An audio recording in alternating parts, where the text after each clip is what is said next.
Só, para quem não me conhece aí, que é seguidor do nosso aluno, o engenheiro Alex, o Alex é um dos nossos alunos aí do nosso curso. Eu sou Murilo Reis, sou engenheiro civil já há 18 anos, né? Comecei a minha carreira dentro do canteiro de obras, desde o quarto período do curso de engenharia que eu já comecei a estagiar. E assim que me formei, né, diretamente fui também para canteiro de obras, né? Fiquei mais 5 anos construindo desde resorts até prédios de múltiplos pavimentos residenciais, loteamento, edifício de casas de alto padrão. E já estava até bem consolidado nessa área de execução de obras, de gestão de obras, né? Enfim, e eu comecei então a brincar de fazer concurso público em paralelo, né, para me testar ali, para competir comigo mesmo, né, sem maiores pretensões, e acabou que aconteceu de eu começar a passar em alguns concursos, né, e entre eles hoje eu sou engenheiro concursado de um banco público, né, e lá no banco eu descobri algumas áreas que para mim, na minha opinião, são as áreas que têm maior demanda dentro da engenharia, da arquitetura, que é orçamento de obras e principalmente avaliação de imóveis, né. E paralelamente com isso, eu sempre fui um estudioso, né? Porque eu sempre tive na minha cabeça que mesmo eu sendo concursado, eu não podia descansar, eu sempre tinha que estar pronto para qualquer eventualidade, né? E eu vestia a minha camisa, né? Todo mundo fala assim, eu vesti a camisa da empresa, beleza, eu visto a camisa da empresa, só que por cima da minha, né? Porque se um dia a empresa acabar, for privatizada, o que acontecer, a minha camisa está por baixo. Então, eu nunca esperei da empresa que ela me capacitasse, eu sempre busquei minha capacitação, e tanto é que eu fiz 4 pós-graduações, né, e um mestrado desde então. E tenho certeza absoluta, uma das certezas que eu tenho na minha vida é que eu vou estudar até morrer, né? E por isso está aqui um monte de livro e cada vez mais curso, mais pós-graduação, porque exatamente eu tenho que estar sempre preparado para qualquer coisa, garantir a minha empregabilidade, garantir sempre a minha colocação no mercado de trabalho, né? E para não ficar dependente de um emprego ou coisa parecida. É, que bom, né? Bom, a sua história nos impulsiona, né? Eu, eu tenho 15 anos de formado, né? Mas e eu vejo como que é importante a capacitação. E engraçado, sai da faculdade e acha que não vai precisar estudar mais, já concluiu. Mas é justamente o contrário. Eu tenho até um outro professor meu que ele diz que às vezes as pessoas chamam o engenheiro de doutor, não é porque ele é médico, é porque ele vai ter que estudar sempre, né? E, e a gente vive num, é lógico que o estudo direcionado, né? A exemplo de avaliações de imóveis, né? Que é uma área tão extensa, né? E como demanda a gente ter conhecimento, né? Eu costumo dizer assim, para vários alunos meus, né, eu já fui professor de faculdade, hoje sou professor apenas de pós-graduação, mas então eu tenho uma ligação muito grande com muitos alunos que estão ainda na graduação, né? E se tem uma coisa que as pessoas não podem jamais pensar pela cabeça dela, são duas coisas importantes. A primeira é que a nossa carreira enquanto profissional, ela começou desde o primeiro dia de aula do primeiro período da faculdade. Por que isso? Porque desde esse momento você está sendo avaliado a todo momento, tanto pelos professores como pelos seus colegas de sala. E quando eu falo de ser avaliado, não é somente a questão das notas, né? Enfim, isso para mim até é o menos importante, mas é a sua postura, a sua proatividade. Então, assim, eu sempre digo que eu não vou indicar para uma empresa uma pessoa só porque ela é minha colega de sala. Eu vou indicar com certeza os melhores, né? Aqueles que eu mostro, aqueles que eu vejo que têm a maior proatividade. E quando eu falo melhores, não quer dizer nota, tá, pessoal? Não me entenda mal. Eu falo a questão de proatividade, de ser aquela pessoa realmente que quer, que corre atrás, que busca. Isso é muito importante. E esse tipo de coisa a gente começa a construir dentro da faculdade, né? Um bom relacionamento com os professores, um bom relacionamento com os colegas, porque muito provavelmente grande parte das oportunidades que você vai ter será dado exatamente por isso, por professores e por colegas de sala. Você começa a construir o seu networking ainda durante a faculdade, tá? Uma segunda coisa que é importante falar sobre essa questão de faculdade é que, assim, quem algum dia falou para você que assim que você colar grau, né, receber o seu diploma, acabou os estudos, né, ó, acabou meus estudos, me formei. Na verdade, é aí que vai começar, né? A tua carreira, ela começa lá no primeiro dia de aula, mas quando você finaliza a graduação, eu posso garantir para você que se você não estiver estudando mais do que se você do que você estudava quando você estava na faculdade, tu está fazendo alguma coisa errada, porque com certeza eu estudei e estudo muito mais depois que me formei do que durante a faculdade. Até porque eu costumo também fazer uma outra comparação, que eu falo assim, se o curso de engenharia ou de arquitetura ele fosse conseguir te mostrar todas as possibilidades e lhe deixar pronto para o mercado de trabalho, o curso teria que durar 15 anos, né? Então, você é formado por de 15 anos. O tamanho é a extensão das áreas de engenharia e de arquitetura. São muitas coisas. Então, o professor, eu costumo dizer que ele te mostra a ponta do iceberg, né? Então, ele mostra assim, olha, o que cálculo estrutural. Aí tem lá, por mais que tu faça várias disciplinas, tu só viu a ponta do iceberg. Né? São Exatamente. tantas coisas que a gente tem para estudar, para se capacitar dentro de uma área, de qualquer uma cadeira da faculdade, você pode fazer uma pós-graduação de 2 anos só sobre aquela cadeira, que com certeza ainda é pouco. Isso quer dizer o seguinte, que a gente vai precisar escolher a área de nossa atuação e buscar realmente se capacitar, se aprofundar no conhecimento. Eu costumo dizer que o aluno, quando ele se forma, ele sai um oceano de conhecimento, só que com um palmo de profundidade. Então, ou seja, tu sabe um pouquinho de tudo, mas não sabe muito de nada. Então, você tem que começar a experimentar. Então, o pessoal que está aí assistindo a gente, que por acaso ainda esteja na faculdade, você tem que aproveitar esse período para você experimentar quais são as áreas que fazem os seus olhos brilharem, tá? Por quê? Porque para você ganhar dinheiro, que muita gente quer saber qual área que dá dinheiro, né? Eu digo que todas, desde que você seja o melhor nela. Então, para que você possa ser o melhor nela, você vai ter que estudar mais do que a média. E você não vai conseguir estudar mais do que a média se for algo que você não gosta de fazer. Então, primeiro você tem que se apaixonar pela área. Né? Ah, eu me apaixonei por cálculo estrutural, cara, então vai só estudar só isso, até tu ser melhor do que os outros nisso. Ah, eu me apaixonei por orçamento de obras. Cara, então tu vai estudar só isso, até tu ser melhor do que os outros nisso.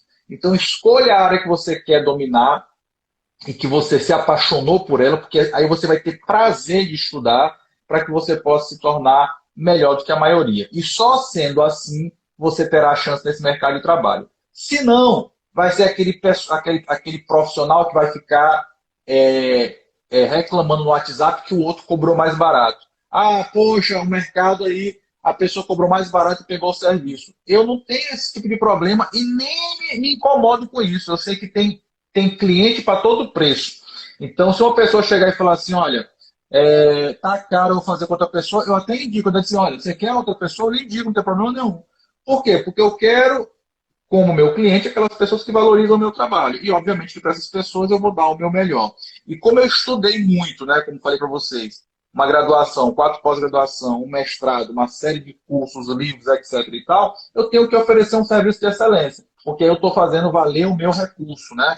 E o principal, eu tenho que gerar resultado para o meu cliente, né? O cliente ele não quer um projeto, ele não quer um projeto, ele quer uma casa com conforto, com qualidade e com economia no máximo possível de recursos, né? Então, se tu querer vender para ele um projeto, ele pode pensar que é desnecessário. Agora, se tu está vendendo para ele conforto, qualidade e menor preço, né, na execução, porque você vai fazer um projeto melhor, um projeto mais econômico, com certeza esse vai ser o diferencial do seu serviço.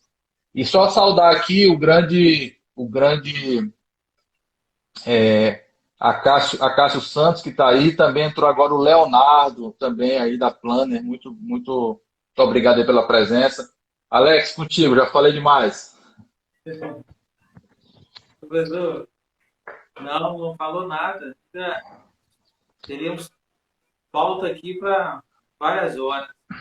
Agora, é interessante que existem três pilares, né, que podem mostrar um bom profissional, um bom trabalho. É o tempo, o custo e a qualidade, né? E eu costumo dizer que o tempo, para nós, né, engenheiros civis, autônomos ou que estejam em alguma empresa, a gestão do tempo entre, como o senhor falou uma palavra aí que eu copiei, que achei muito interessante, para aqueles que estão empregados na CLT, vestir a camisa da empresa e por cima a sua. Isso demonstra a lealdade à empresa e a gratidão àquela que está te dando o trabalho e demonstra também a visão, né? Porque eu trabalhei durante 15 anos, né, em CLT, fiz faculdade, formei, e nunca imaginei que eu ia partir para uma atividade sozinho, como engenheiro civil autônomo, né? E engraçado que foi o próprio destino que me conduziu a isso, né? E eu posso dizer que eu fiz exatamente como o senhor fez. Eu vesti a camisa da empresa por baixo e por cima estava a minha. E foi aí que eu entrei no mercado da engenharia estrutural. Engraçado que o meu primeiro desafio, né? Eu realmente tinha noção, né? E aí eu mergulhei para estudar, ver os melhores programas, enfim, rever livros, e as oportunidades foram aparecendo. E eu posso dizer para o senhor que hoje, assim, ao longo desses anos, ainda tem muita coisa a aprender, a aprofundar. Cada vez que eu olho um projeto, eu vejo quanto ele pode ser aprimorado. Agora, uma satisfação que gera é quando a gente vê o fruto, né, do trabalho. Recentemente eu tive com um cliente aqui da cidade e ele, sem querer, fez uma comparação do meu projeto com a lista que ele tinha recebido do construtor dele. Um excelente construtor também, né? Já havia construído tanto. Ele falou assim, olha, a partir de hoje eu só faço as minhas construções com o projeto estrutural, porque eu vi que o seu projeto ele está mais econômico e mais seguro que eu sempre fiz. Então, assim, é gratificante a gente ver o resultado, né? Quando a gente está satisfeito. Agora, interessante que a questão das avaliações de imóveis, eu vejo também como que eu tenho alguns amigos corretores de imóveis, né? E a gente vê, quando a gente aplica, né, as técnicas, né, os parâmetros normativos, faz as equações, a gente vê como que o embasamento, né, ele faz toda a diferença. Né? Eu lembro do senhor explicando em uma das suas aulas, né, a grande diferença, né, entre uma avaliação de um corretor e de um engenheiro ou um arquiteto que seja habilitado, é justamente os embasamentos. Né? E ali que geram muitas, pode estar grande diferença, pode ser um divisor de água numa função. Mas Exatamente. Essa discussão ela acontece muito, né? E até no domingo agora passado saiu uma nota no jornal, né, do Conselho Regional do Conselho Nacional dos Corretores de Imóveis sobre essa questão aí da avaliação feita por corretor e feita por engenheiro, né? Então vamos lá. Primeiramente que é importante dizer que um corretor ele não pode fazer avaliação de imóveis, tá? A avaliação de imóvel ela está determinada em uma norma, que é a norma NBR 14653, onde lá diz no seu item, salvo engano de cabeça, 3.1.30, que um laudo de avaliação é um relatório elaborado de forma técnica por um profissional da engenharia de avaliações. E na área da engenharia de avaliações, a própria norma determina que só podem atuar engenheiros e arquitetos. Esse é o primeiro ponto. Um laudo de avaliação ele é restrito a profissionais de engenharia e arquitetura. Muita gente pode falar, Murilo, mas está escrito na norma, mas norma não é lei. Beleza. Só que existe uma lei que obriga o uso da norma. Que lei é essa? É o Código de Defesa do Consumidor. Lá diz que se você é fornecedor de serviços, então se você é projetista, orçamentista, se faz avaliação de imóveis, se executa a obra, enfim, qualquer serviço que você preste, você precisa seguir o Código de Defesa do Consumidor. E lá diz que o consumidor é a pessoa física ou jurídica, então não importa se é uma pessoa, uma empresa, ou um órgão público, ou a justiça. Nesse momento em que ela contrata um serviço, é vedado ao fornecedor de serviço, então, enquanto eu, profissional, eu não posso elaborar um laudo de avaliação ou um projeto, quer que seja, que esteja em desacordo com as normas. Tá? Então, ou seja, o Código de Defesa do Consumidor obriga o uso da norma. E a norma diz que o laudo de avaliação só quem pode fazer é o engenheiro e o arquiteto. Por outro lado, a lei, salvo engano, 6.530, que é a lei que definiu a profissão do corretor de imóveis, diz que eles são responsáveis por transacionar os imóveis, né? E por opinar em relação ao valor dos imóveis. Então, é uma opinião sobre o valor de mercado. Tá? Uma opinião é muito diferente de uma avaliação. É óbvio que para uma opinião, eles são muito mais capazes do que nós, engenheiros de arquitetos. Por quê? Porque eles estão todo dia no mercado comprando e vendendo. Então, eles sabem mais ou menos quanto é o valor de um apartamento em determinado bairro. Porém, avaliar é muito diferente disso. Avaliar vai requerer, primeiro, uma análise técnica no imóvel. Para quê? Para identificar se existem vícios construtivos de forma grave que possam desvalorizar aquele imóvel. É avaliar se aquele imóvel tem condições de segurança, de habitabilidade.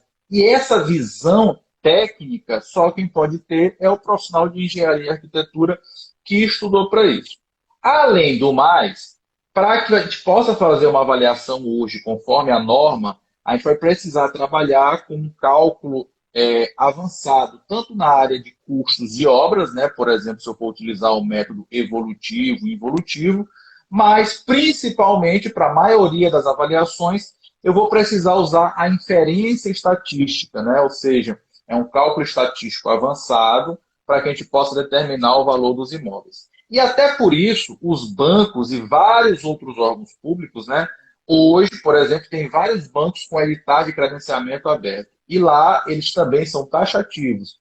Eles só permitem que engenheiros e arquitetos se habilitem para prestar as avaliações. Para ser prestador de serviço dos bancos e dos órgãos públicos, eu preciso ser engenheiro e arquiteto. Exatamente por quê? Porque o banco respeita as normas técnicas e quer um laudo de avaliação para fins de garantia. O banco empresta o dinheiro para um cliente financiar um imóvel. Ele precisa saber se aquele imóvel realmente tem as condições mínimas necessárias para que, primeiro, aquela pessoa more lá e, segundo, se aquela pessoa deixar de pagar aquele financiamento, o banco vai precisar fazer o que com aquele imóvel?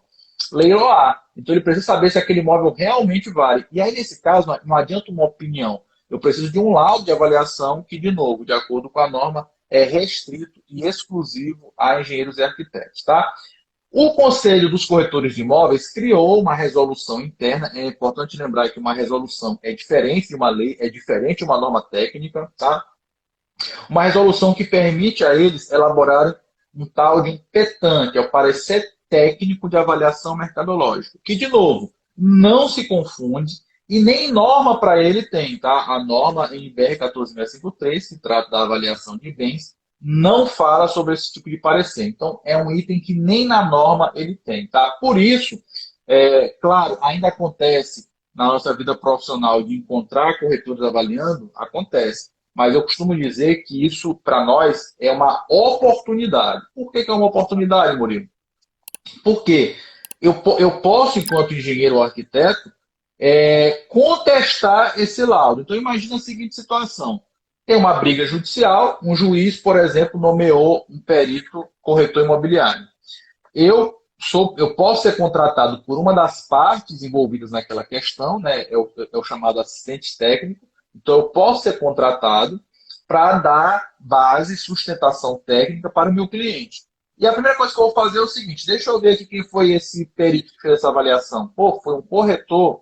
Então, eu vou começar a questionar, tanto em relação à competência técnica profissional, de acordo com a lei e com as normas, mas principalmente saber se esse laudo foi feito de acordo com a norma. Foi feito com inferência estatística e tal.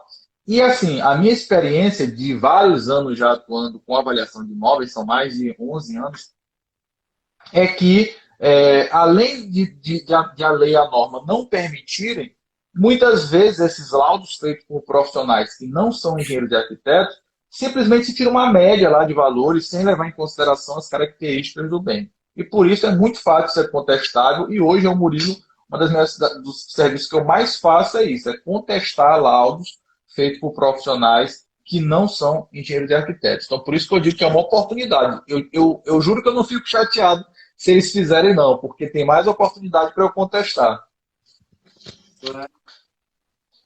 É verdade. Essa é uma oportunidade ímpar, né, para nós engenheiros civis, para quem está começando também, para quem já está já à frente da carreira. E é uma atividade muito bacana de. Quando a gente começa a estudar, começa a fazer o primeiro, você vai se apaixonando e vai descobrindo e chegando a resultados conclusivos, né? E resultados conclusivos e do mercado atuais, né? Nada de. Agora, interessante, professor, uma situação que recentemente agora eu fui contratado com um cliente aqui, ele comprou uma casa no de 1,5 milhão, aqui num condomínio nobre da nossa cidade aqui, e a casa, depois de 2 anos, ela começou a aparecer várias trincas, né? Aí, fissuras, trincas, e aí, mês passado, ele me chamou para fazer uma avaliação e eu fiquei assustado com a quantidade de trincas, fissuras e rachaduras, né? O senhor já entende os termos, né? Mas para quem está nos ouvindo aí entende. Ou seja, o grau foi aumentando, sabe? E aí comecei a fazer ali uma inspeção do imóvel, pegar documentos, verificar quem tinha sido o construtor, fotos, né? E aí, resumir aqui para não estender muito. Da minha surpresa, eu me deparei que o consultor ali ele fez uma comparação. Igual você falou que alguns corretores fazem uma simples comparação. Ou seja, ele comparou os terrenos do lado vizinho, mas pecou em não fazer a sondagem do terreno. No que ele não fez a sondagem, ele dimensionou uma estrutura, uma sapata simples, enquanto na verdade precisaria de uma estaca. E hoje, esse terreno, e a casa do lado, verificamos, a casa colada, o vizinho do lado, ele deixa de fazer sapato, ele fez um radier, ou seja, de forma correta, distribuiu a carga. Enfim, isso já agora já está em vias judiciais. Como engenheiro, eu não tive como omitir ali o parecer técnico, e foi feita nova sondagem em 2 pontos, onde a gente constatou que a falta do estaqueamento é a causa das trincas. E elas estão cada vez mais aumentando. E aí agora esse cliente até falou assim, olha, vai estudando aí porque eu vou querer saber o valor deste imóvel, né? Vou querer saber o valor deste imóvel, além de né, se você olhar a foto ali, é uma casa de alto padrão, muito bonita. Ou seja, são 2 situações, né, onde a falta não sei exatamente o que eu sou lá no início, mas eu sei. Um detalhe, uma simples comparação, né, esse foi o histórico que eu tive, a confiança, né, e muitas vezes acontece também, eu acho bom pelo corretor que entende, pelo outro que já fez ou seja, quando na verdade a norma sempre diz, olha, é algo que se faça um furo de sondagem a cada 200 metros quadrados, né? E ainda mais num condomínio de alto padrão, ou seja, por falta aí por menos de R$ 1.000, está comprometido todo o estudo de uma casa de alto padrão de mais de 1,5 milhão. E essa questão que tu falou é importante porque, assim, muitas vezes, todo esse tipo de situação, de problemas construtivos, vai parar na justiça, né? Quando não há um acordo, vai parar na justiça. E aí, eu gostei muito desse teu exemplo aí, porque, assim, independentemente de qual for o problema que for judicial, se foi problema de fundação, se foi problema de instalações, enfim, o que quer que seja, 2 coisas que sempre o juiz vai querer saber. Uma é quanto que aquela determinada patologia desvalorizou o imóvel, né? e também quanto que será necessário de valor para recuperar essa construção, né, para que esse problema cesse. Então, por isso que eu digo assim, que quem for atuar na área de perícia judicial precisa saber orçamento de obras, precisa saber avaliação de imóveis, porque são duas perguntas muito corriqueiras do juiz, né? Saber quanto custa recuperar alguma coisa e quanto que vale o imóvel ou quanto que o imóvel perdeu de valor, e para isso eu vou usar as avaliações de imóveis, né? É muito importante eu chamar a atenção disso, porque assim, muita gente assiste os nossos, eu faço uns mini cursos gratuitos algumas vezes no ano, né, para falar sobre essa área. E aí eu abro o jogo e mostro essas oportunidades, né? Olha, qualquer profissional de engenharia e arquitetura, com raras exceções no Brasil, pode se tornar um perito judicial, né? Com exceção de alguns estados no Brasil que pedem X anos de experiência, mas a maioria dos estados não pedem nada. Então, eu simplesmente, com o meu diploma, eu posso ir lá me cadastrar e me colocar à disposição para ser perito judicial. E aí, só que eu sempre chamo a atenção das pessoas, né? Que primeiro, assim, não adianta eu ter a oportunidade se eu não estou preparado para ela, né? Não adianta a pessoa me dar a oportunidade de ser perito judicial, o juiz, por exemplo, se eu não estou preparado para ela. E a outra coisa que é preciso entender é que você precisa saber sobre orçamento de obras, sobre avaliação de imóveis para fazer perícia, porque é muito corriqueiro esse tipo de pergunta. Então, às vezes tem algumas pessoas que vão de teimoso. Ah, não, eu não estou acreditando que esse negócio acontece, não. Vou me credenciar aqui no cadastro de peritos. E a nomeação vem. Já teve aluno meu que veio no outro dia. E aí, muitas vezes, a pessoa vem, e agora, Murilo, o que eu faço? Eu digo, olha, é impossível você aprender orçamento de obras, avaliação de imóveis ou patologia das construções de uma semana para outra. É um estudo que ele vai tendo que ser feito durante o tempo. Então, eu tenho muita gente que corre esse risco, né, de fazer um trabalho mal feito, ou simplesmente depois tem que negar a perícia, né, chegar para o juiz, olha, eu não tenho condições de fazer e devolver, e aí pode ser que nunca mais pegue outra. Por quê? Porque foi querer botar o carro na frente dos bois, como a gente chama, né? Foi querer ter a oportunidade sem ter a preparação para agarrar a oportunidade. Então, pessoal, é uma área sim que tem muita demanda, né? Você pode, qualquer pessoa que é engenheiro, que é arquiteto, pode se credenciar para se tornar perito judicial, com raras exceções, como eu disse, no Brasil, alguns estados que pedem X anos de experiência, mas 90% dos estados não pedem isso.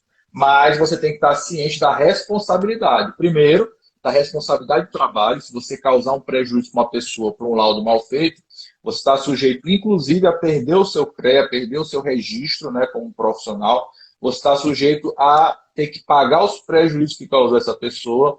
Então, é uma oportunidade, sim, mas você tem que buscar capacitação para que você possa assumir aí essas responsabilidades. Inclusive, chegou aqui, tem alguns alunos nossos aí assistindo, a Débora Carvalho, que já falou bem pra caramba aqui do Alex. O Maurício também é um aluno, o Maurício também começou agora na área de perícia judicial, está pegando muita perícia lá no estado do Amazonas, né? Enfim, então é isso. Eu sempre falo, se você plantar, colher, ou desculpa, plantar, semear e regar, a colheita é certa. Pode demorar, mas a colheita é certa. Então é isso aí. É verdade. O segredo é quem planta muito, colhe muito. Planta pouco, colhe pouco, né? Mas é interessante que não tem tempo para começar a plantar, né? Então, o tempo é hoje, né? Vou contar um exemplo. Antes de eu fazer o curso do senhor, qual era a situação? Eu já estava atuando, né? Mas eu não tive uma nomeação oficial para avaliação. Engraçado que algo me moveu a fazer o curso. E é impressionante. Antes de eu terminar, eu já tinha 2 nomeações para poder fazer avaliação de imóvel. E foi interessante que eu ainda consegui usar o CISDEA para poder fazer o meu laudo e ali fazer minhas considerações. E dali foi o pontapé para mim entrar na área de avaliações aí, mais firme, embasado, né? Então, Olha aí olha aí como é que são as coisas. Só tem aluno meu na live, ó. A Cris Araújo, que é vizinha do Alex. Eu não sei se foi a Cris e que teve um encontro no Rio de Janeiro, né, de vários alunos nossos, não sei onde foi, qual foi a cidade, diz que é a reunião dos elites lá, eu achei bacana.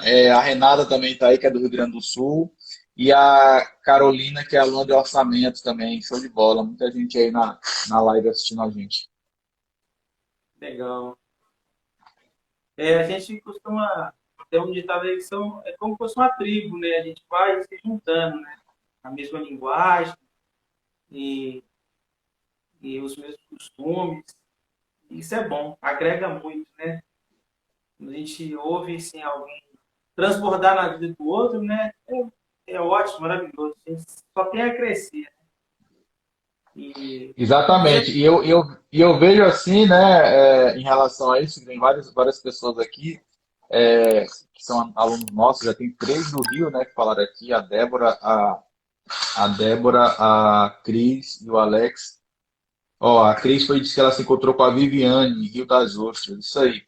É muito bacana porque desde que eu criei as comunidades por estado, né? Porque antes tinha só o grupo da turma geral, né?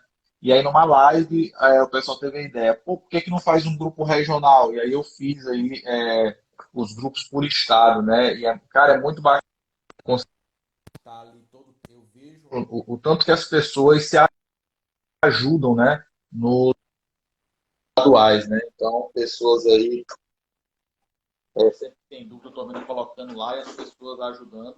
E é isso, né? Quanto mais a gente compartilha, mais a gente cresce, né? E como diz aquele ditado, quando a maré sobe, todos os barcos sobem juntos. Se os barcos estiverem unidos, tá, todos sobem juntos. Então é isso aí.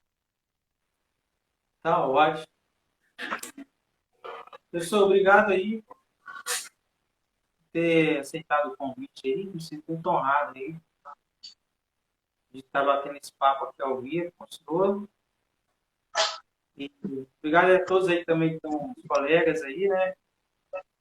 Pessoal da Elite, outras pessoas que estão me acompanhando no meu trabalho aqui. Agora, uma coisa que é interessante, né? Quando existe oportunidade para todos, né? Engenheiros e arquitetos. É impressionante como que o nosso mercado dá oportunidade a todos, né? Muito diferente. Isso é muito bacana de se ver, né? Isso aí, todo mundo tem oportunidade, basta correr atrás. Isso aí. Tá bom, professor. Faça as considerações finais aí. Não vou tomar muito tempo do senhor, não. Sei que o senhor chegou do trabalho aí correndo, tá? Deu uma atenção bacana. Show de bola. Não, eu que agradeço o convite aí, fico à disposição de todos os demais aí, sempre que precisar, sabe que pode contar comigo lá no grupo, né, dos alunos, para tentar fazer com que todo mundo aí possa encontrar a sua colocação, né, a sua rota de sucesso. Então, contem comigo aí para isso. O pessoal que já é nosso aluno sabe que eu estou lá sempre para ajudar. E deixar um recado final aqui. Eu vou fazer agora no mês de outubro um mini curso sobre gestão de obras, né? Então, vou pegar minha experiência aí de 5 anos como estagiário, 5 anos executando grandes obras, né? Como resort, prédio de múltiplos pavimentos, condomínio de casas de alto padrão, e transformei isso no mini curso que eu vou apresentar agora no início de outubro. Então, o pessoal aí que tiver interesse em participar, depois chama lá no direct, fala, ó, Murilo, eu quero participar de um mini curso de gestão de obras que a gente vai apresentar agora no início de outubro. Beleza? Beleza. Tá bom. Pessoal, um abraço aí a todos, né? É, a gente está junto aí e, assim como o professor falou, né? Um conhecimento mútuo, né? Eu aqui, se precisar aí de algum conhecimento na área de cálculo cultural, patologia das construções, podem contar comigo aí, mandar um direct aí. Será um prazer ajudar, né? Tem aqui alguns parceiros aqui, vejo aqui a Débora, né? Fazendo um trabalho junto. Tem aqui também um grande colaborador que faz questão de registrar aqui, né? Fernando Martins, guerreiro, técnico de segurança. Construímos um galpão, até a Débora participou dele, da Queiroz Galvão, né? Então, assim, a soma de forças profissionais é muito bacana. Tá bom? Então, um abraço aí a todos vocês aí. Valeu, abraço.